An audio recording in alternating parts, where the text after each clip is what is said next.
Book 11. The Visit to the Dead.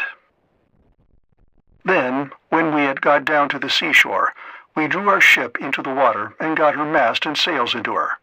We also put the sheep on board and took our places, weeping and in great distress of mind. Circe, that great and cunning goddess, sent us a fair wind that blew dead aft and stayed steadily with us, keeping our sails all the time well filled. So we did whatever wanted doing to the ship's gear, and let her go as the wind and helmsman headed her. All day long her sails were full, as she held her course over the sea.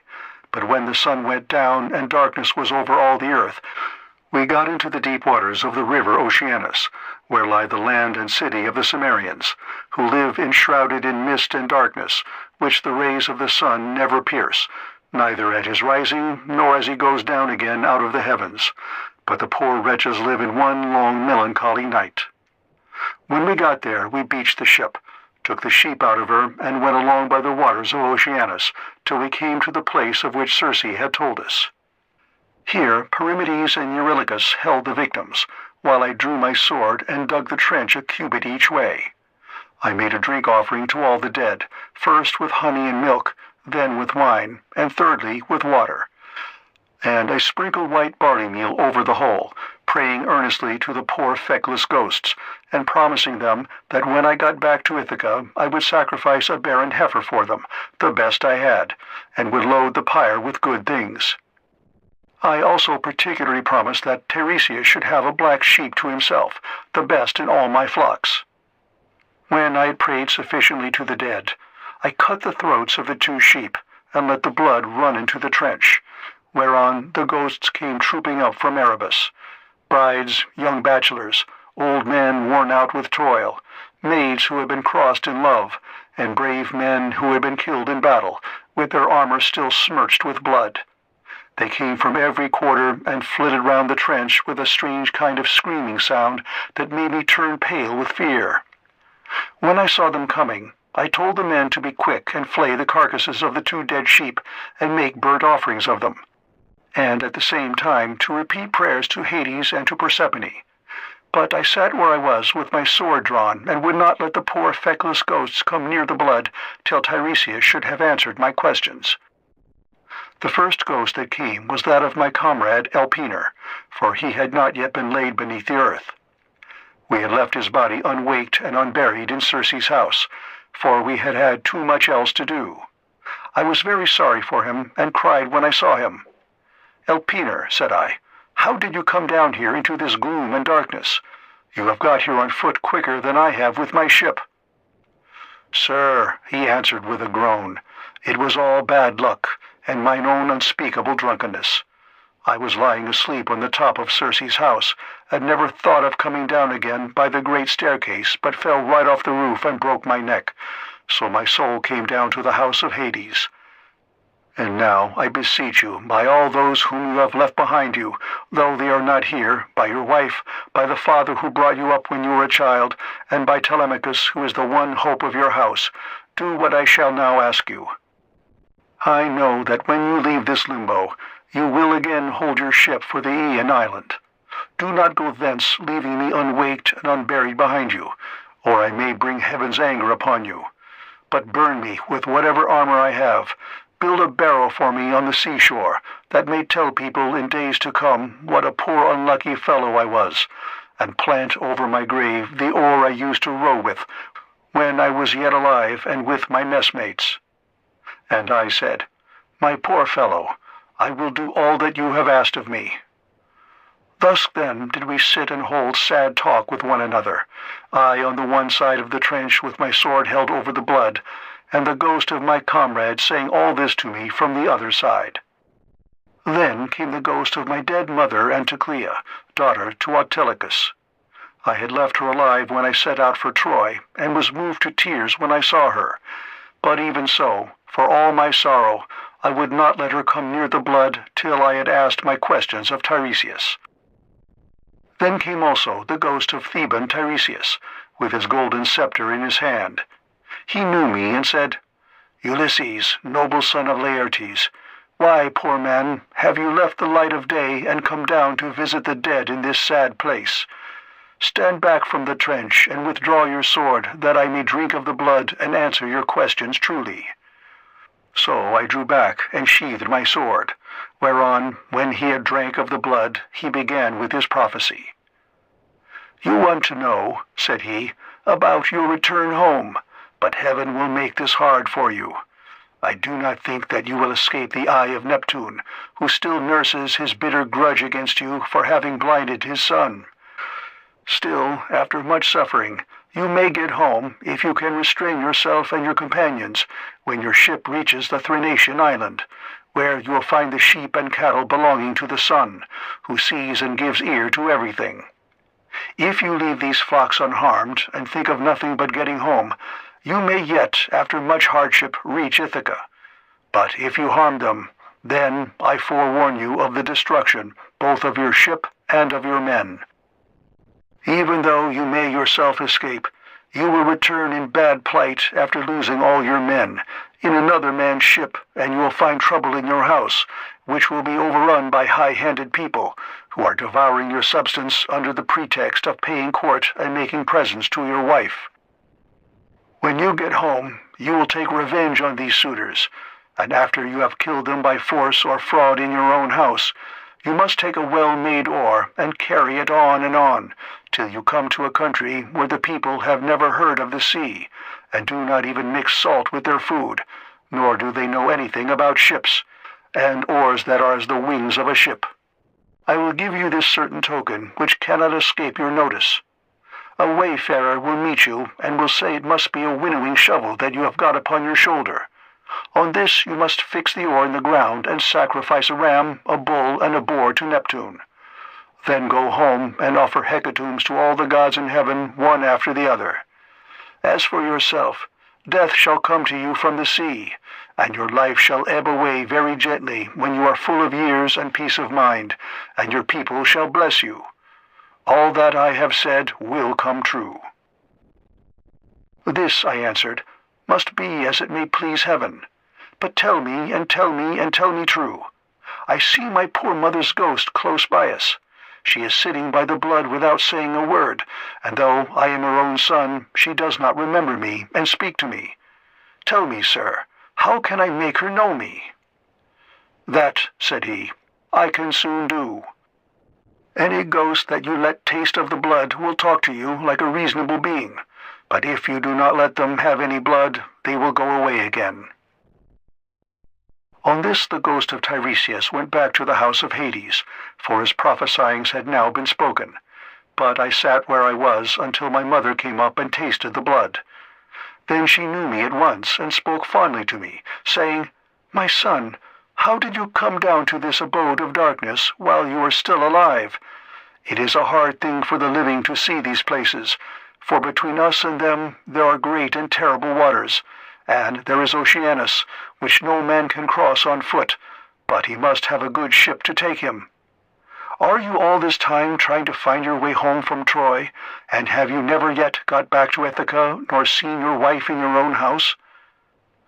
"Mother," said I was forced to come here to consult the ghost of the Theban prophet Tiresias. I have never yet been near the Achaean land, nor set foot on my native country. And I have had nothing but one long series of misfortunes from the very first day that I set out with Agamemnon for Ilius, the land of noble steeds, to fight the Trojans. But tell me, and tell me true, in what way did you die?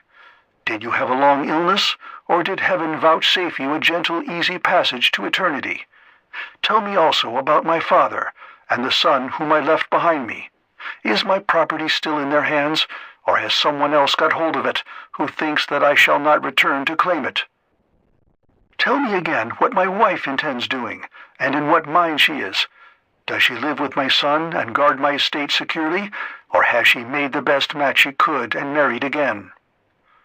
My mother answered, "Your wife still remains in your house, but she is in great distress of mind and spends her whole time in tears both night and day. No one as yet has got possession of your fine property, and Telemachus still holds your lands undisturbed. He has to entertain largely, as of course he must, considering his position as a magistrate, and how everyone invites him. Your father remains at his old place in the country and never goes near the town. He has no comfortable bed nor bedding. In the winter he sleeps on the floor in front of the fire with the men and goes about all in rags. But in summer, when the warm weather comes on again, he lies out in the vineyard on a bed of vine leaves thrown anyhow upon the ground. He grieves continually about your never having come home, and suffers more and more as he grows older. As for my own end, it was in this wise. Heaven did not take me swiftly and painlessly in my own house, nor was I attacked by any illness such as those that generally wear people out and kill them. But my longing to know what you were doing, and the force of my affection for you, this it was that was the death of me. Then I tried to find some way of embracing my poor mother's ghost. Thrice I sprang towards her and tried to clasp her in my arms, but each time she flitted from my embrace as it were a dream or phantom, and being touched to the quick, I said to her, "Mother, why do you not stay still when I would embrace you? If we could throw our arms around one another, we might find sad comfort in the sharing of our sorrows, even in the house of Hades. Does Proserpine want to lay a still further load of grief upon me by mocking me with a phantom only?" "My son," she answered, "most ill-fated of all mankind, it is not Proserpine that is beguiling you, but all people are like this when they are dead. The sinews no longer hold the flesh and bones together. These perish in the fierceness of consuming fire as soon as life has left the body, and the soul flits away as though it were a dream. Now, however, go back to the light of day as soon as you can, and note all these things that you may tell them to your wife hereafter." Thus did we converse, and anon Proserpine sent up the ghosts of the wives and daughters of all the most famous men. They gathered in crowds about the blood, and I considered how I might question them severally. In the end, I deemed that it would be best to draw the keen blade that hung by my sturdy thigh, and keep them from all drinking the blood at once. So they came up one after the other, and each one, as I questioned her, told me her race and lineage. The first I saw was Tyro. She was daughter of Salmoneus and wife of Cretheus, the son of Aeolus. She fell in love with the river Enipeus, who is much the most beautiful river in the whole world. Once, when she was taking a walk by his side as usual, Neptune, disguised as her lover, lay with her at the mouth of the river, and a huge blue wave arched itself like a mountain over them to hide both woman and god, whereon he loosed her virgin girdle and laid her in a deep slumber. When the god had accomplished the deed of love, he took her hand in his own and said, "Tyro, rejoice in all good will. The embraces of the gods are not fruitless, and you will have fine twins about this time 12 months. Take great care of them. I am Neptune, so now go home, but hold your tongue and do not tell anyone." Then he dived under the sea, and she, in due course, bore Peleus and Neleus, who both of them served Jove with all their might. Peleus was a great breeder of sheep and lived in Iolcus, but the other lived in Pylos. The rest of her children were by Cretheus, namely Aeson, Pheres, and Amithaon, who was a mighty warrior and charioteer. Next to her I saw Antiope, daughter to Asopus, who could boast of having slept in the arms of even Jove himself, and who bore him 2 sons, Amphion and Zethus. These founded Thebes with its 7 gates, and built a wall all round it. For strong though they were, they could not hold Thebes till they had walled it.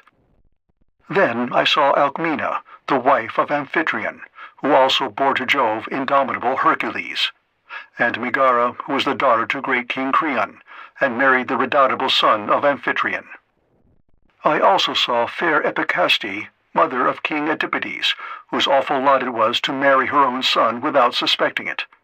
He married her after having killed his father, but the gods proclaimed the whole story to the world, whereon he remained king of Thebes, in great grief for the spite the gods had borne him. But Epicaste went to the house of the mighty jailer Hades, having hanged herself for grief, and the avenging spirits haunted him as for an outraged mother, to his ruing bitterly thereafter. Then I saw Chloris, whom Neleus married for her beauty, having given priceless presents for her. She was youngest daughter to Amphion, son of Iasus, and king of Minion Orchomenus, and was queen in Pylos. She bore Nestor, Chromius, and Periclymenus, and she also bore that marvelously lovely woman, Pero, who was wooed by all the country round. But Neleus would only give her to him who should raid the cattle of Iphicles from the grazing grounds of Phylace, and this was a hard task. The only man who would undertake to raid them was a certain excellent seer, but the will of heaven was against him, for the rangers of the cattle caught him and put him in prison. Nevertheless, when a full year had passed and the same season came round again, Iphicles set him at liberty, after he had expounded all the oracles of heaven. Thus then was the will of Jove accomplished. And I saw Leda, the wife of Tyndarus, who bore him 2 famous sons, Castor, breaker of horses, and Pollux, the mighty boxer. Both these heroes are lying under the earth, though they are still alive, for by a special dispensation of Jove, they die and come to life again, each one of them every other day throughout all time, and they have the rank of gods. After her I saw Iphimedeia, wife of Aleus, who boasted the embrace of Neptune. She bore 2 sons, Otus and Ephialtes, but both were short-lived. They were the finest children that were ever born in this world, and the best-looking, Orion only excepted. For at 9 years old they were 9 fathoms high, and measured 9 cubits around the chest. They threatened to make war with the gods in Olympus, and tried to set Mount Ossa on the top of Mount Olympus, and Mount Pelion on the top of Ossa, that they might scale heaven itself. And they would have done it too, if they had been grown up. But Apollo, son of Leto, killed both of them, before they had got so much as a sign of hair upon their cheeks or chin. Then I saw Phaedra and Procrus, and fair Ariadne, daughter of the magician Minos, whom Theseus was carrying off from Crete to Athens. But he did not enjoy her, for before he could do so, Diana killed her in the island of Dia on account of what Bacchus had said against her. I also saw Mera and Clymene and hateful Euryphile, who sold her own husband for gold. But it would take me all night if I were to name every single one of the wives and daughters of heroes whom I saw, and it was time for me to go to bed, either on board ship with my crew or here. As for my escort, heaven and yourselves will see to it."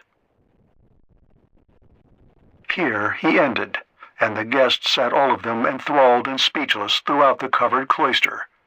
Then Arete said to them, "What do you think of this man, O Phaeacians? Is he not tall and good-looking, and is he not clever?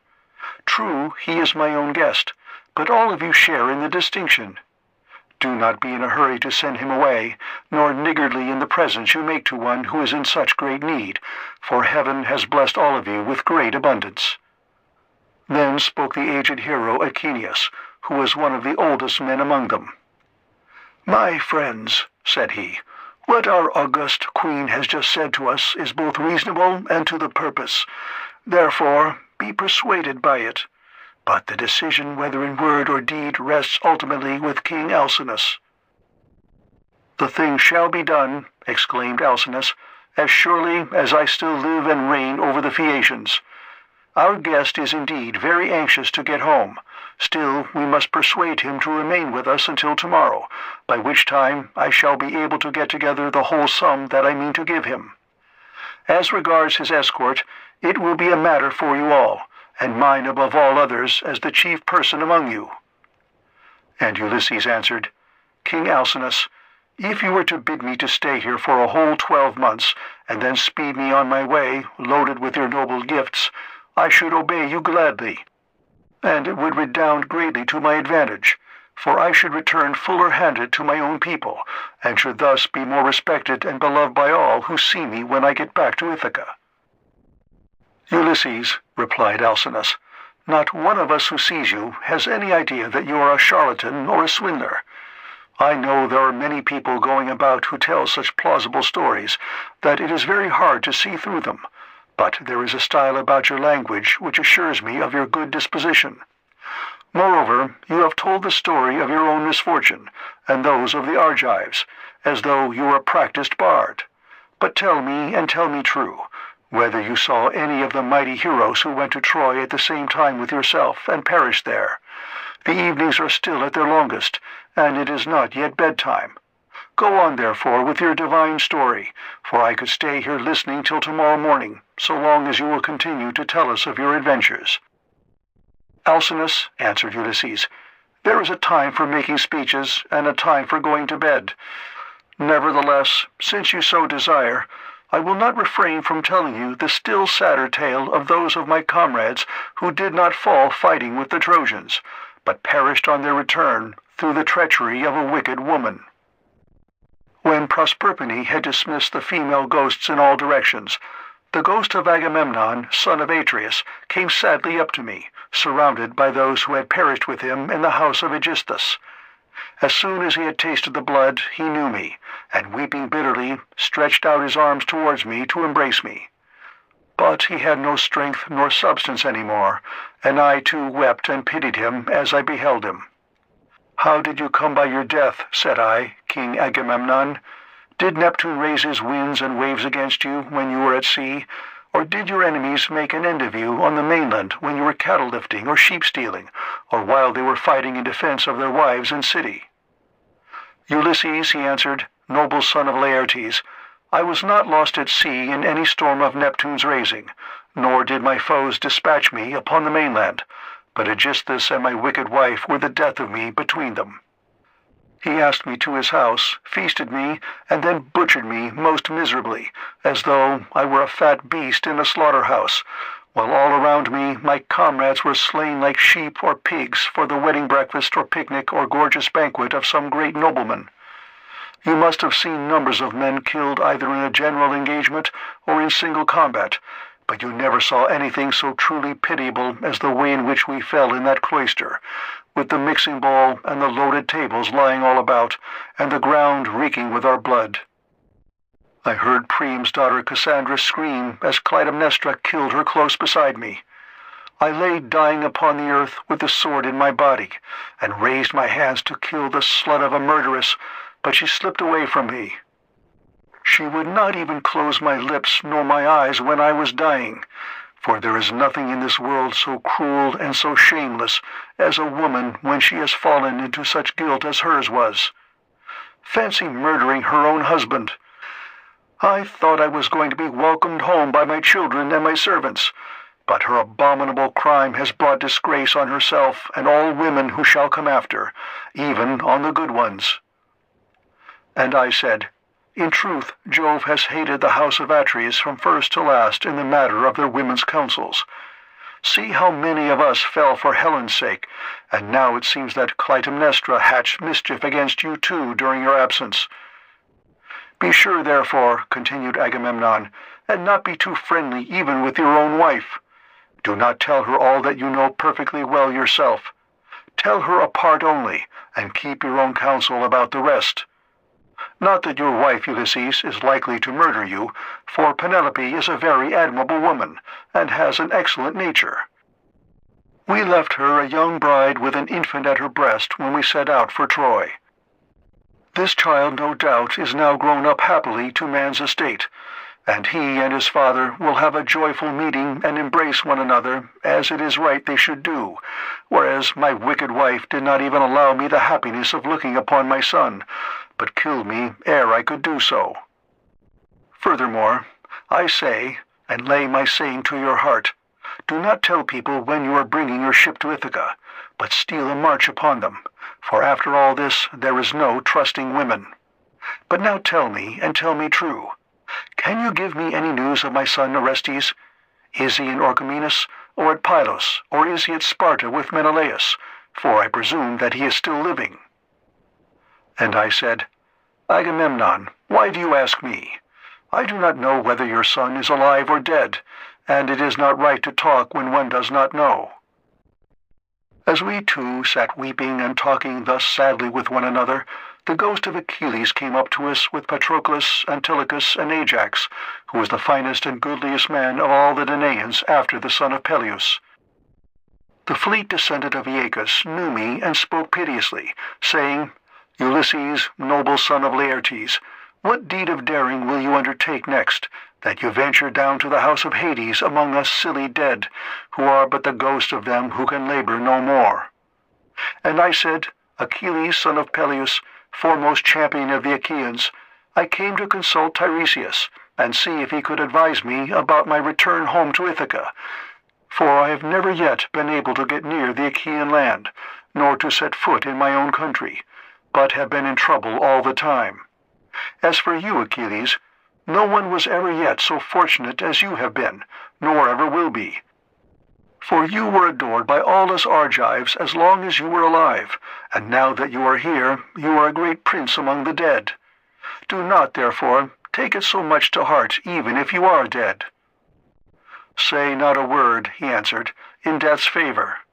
I would rather be a paid servant in a poor man's house and be above ground than king of kings among the dead. But give me news about my son. Is he gone to the wars, and will he be a great soldier, or is this not so? Tell me also if you have heard anything about my father Peleus. Does he still rule among the Myrmidons, or do they show him no respect throughout Hellas and Phthia, now that he is old and his limbs fail him? Could I but stand by his side, in the light of day, with the same strength that I had when I killed the bravest of our foes upon the plain of Troy! Could I but be as I then was, and go even for a short time to my father's house, any one who tried to do him violence or supersede him would soon rue it." "I have heard nothing," I answered, "of Peleus, but I can tell you all about your son Neoptolemus, for I took him in my own ship from Scyros with the Achaeans. In our councils of war before Troy, he was always first to speak, and his judgment was unerring. Nestor and I were the only two who could surpass him, and when it came to fighting on the plain of Troy, he would never remain with the body of his men, but would dash on far in front, foremost of them in all valor. Many a man did he kill in battle. I cannot name every single one of those whom he slew while fighting on the side of the Argives, but will only say how he killed that valiant hero Eurypylus, son of Telephus, who was the handsomest man I ever saw except Memnon. Many others also of the Ceteians fell around him by reason of a woman's bribes. Moreover, when all the bravest of the Argives went inside the horse that Epeius had made, and it was left to me to settle when we should either open the door of our ambuscade or close it, though all the other leaders and chief men among the Danaans were drying their eyes and quaking in every limb, I never once saw him turn pale nor wipe a tear from his cheek. He was all the time urging me to break out from the horse, grasping the handle of his sword and his bronze-shod spear, and breathing fury against the foe. Yet when we had sacked the city of Priam, he got his handsome share of the prize money and went on board, such is the fortune of war, without a wound upon him, neither from a thrown spear nor in close combat, for the rage of Mars is a matter of great chance." When I had told him this, the ghost of Achilles strode off across a meadow full of asphodel, exulting over what I had said concerning the prowess of his son. The ghosts of other dead men stood near me and told me each his own melancholy tale. But that of Ajax, son of Telamon, alone held aloof, still angry with me for having won the cause in our dispute about the armor of Achilles. Thetis had offered it as a prize, but the Trojan prisoners and Minerva were the judges. Would that I had never gained the day in such a contest, for it cost the life of Ajax, who was foremost of all the Danaans after the son of Peleus, alike in stature and prowess. When I saw him, I tried to pacify him and said, "Ajax, will you not forget and forgive even in death, but must the judgment about that hateful armor still rankle with you? It cost us Argives dear enough to lose such a tower of strength as you were to us. We mourned you as much as we mourned Achilles, son of Peleus himself, nor can the blame be laid on anything but on the spite which Jove bore against the Danaans, for it was this that made him counsel your destruction. Come hither, therefore, bring your proud spirit into subjection, and hear what I can tell you." He would not answer, but turned away to Erebus and to the other ghosts. Nevertheless, I should have made him talk to me in spite of his being so angry, or I should have gone on talking to him, only that there were still others among the dead whom I desired to see. Then I saw Minos, son of Jove, with his golden scepter in his hand, sitting in judgment on the dead, and the ghosts were gathered sitting and standing round him in the spacious house of Hades, to learn his sentences upon them. After him, I saw a huge Orion in a meadow full of asphodel driving the ghosts of the wild beasts that he had killed upon the mountains, and he had a great bronze club in his hand, unbreakable forever and ever. And I saw Tydeus, son of Gaia, stretched upon the plain and covering some 9 acres of ground. 2 vultures on either side of him were digging their beaks into his liver, and he kept on trying to beat them off with his hands, but could not. For he had violated Jove's mistress Leto as she was going through Panopeus on her way to Pytho. I saw also the dreadful fate of Tantalus, who stood in a lake that reached his chin. He was dying to quench his thirst, but could never reach the water, for whenever the poor creature stooped to drink, it dried up and vanished, so that there was nothing but dry ground, parched by the spite of heaven. There were tall trees, moreover, that shed their fruit over his head, pears, pomegranates, apples, sweet figs, and juicy olives, but whenever the poor creature stretched out his hand to take some, the wind tossed the branches back again to the clouds. And I saw Sisyphus at his endless task raising his prodigious stone with both his hands. With hands and feet he tried to roll it up to the top of the hill, but always, just before he could roll it over onto the other side, its weight would be too much for him, and the pitiless stone would come thundering down again onto the plain. Then he would begin trying to push it uphill again, and the sweat ran off him, and the steam rose after him. After him I saw mighty Hercules, but it was his phantom only, for he is feasting ever with the immortal gods, and has lovely Hebe to wife, who is daughter of Jove and Juno. The ghosts were screaming round him like scared birds flying all whithers. He looked black as night, with his bare bow in his hands and his arrow on the string, glaring around as though ever on the point of taking aim. About his breast there was a wondrous golden belt adorned in the most marvelous fashion with bears, wild boars, and lions with gleaming eyes. There was also war, battle, and death. The man who made that belt, do what he might, would never be able to make another like it. Hercules knew me at once when he saw me, and spoke piteously, saying, "My poor Ulysses, noble son of Laertes, are you too leading the same sorry kind of life that I did when I was above ground? I was son of Jove, but I went through an infinity of suffering, for I became bondsman to one who was far beneath me, a low fellow who set me all manner of labors. He once sent me here to fetch the hell-hound, for he did not think he could find anything harder for me than this. But I got the hound out of Hades and brought him to him, for Mercury and Minerva helped me." On this Hercules went down again into the house of Hades, but I stayed where I was in case some other of the mighty dead should come to me. And I should have seen still other of them that are gone before, whom I would fain have seen, Theseus and Peritus, glorious children of the gods. But so many thousands of ghosts came round me and uttered such appalling cries, that I was panic-stricken lest Proserpine should send up from the house of Hades the head of that awful monster Gorgon. On this I hastened back to my ship, and ordered my men to go on board at once and loose the hawsers. So they embarked and took their places, whereon the ship went down the stream of the river Oceanus. We had to row at first, but presently a fair wind sprang up. End of Book 11.